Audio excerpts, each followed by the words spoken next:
to be frank, we've been stuck on some issues which are large and small, depending on how you see them, particularly, and this is well known to the Cypriots in the room, the issue of how to define the concept of emotional link, and a couple of other issues, which I would not say is detailed, but we are inside a broader understanding which was established quickly. We need to solve these issues. And I don't think it's possible to see a solution in Cyprus without a solution to these issues. So we're going to work hard, and we will come back to it. It was a good start today. We had a good conversation, but the leaders decided to set up a small working group. The UN does not have an arbitration role, but back in Cyprus in an interview we had, you had told... Well, because I don't know any issue in these negotiations that really cannot be solved if sufficient will is available.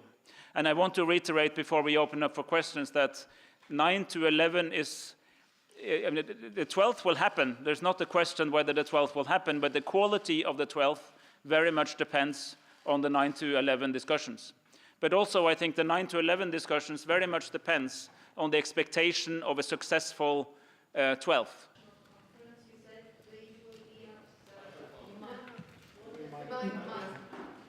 If it succeeds, I think this is historic for the Cypriots. They have been trying for several generations to solve this problem of a divided island. But I also think it would send a very strong signal to a conflictive world.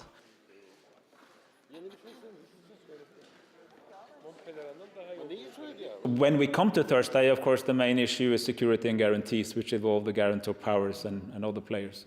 But up to then, I think I would say the final settlement on the territory issue and the final settlement of the governance issue will be those that we will spend much of the time on, because other issues are closer to final completion.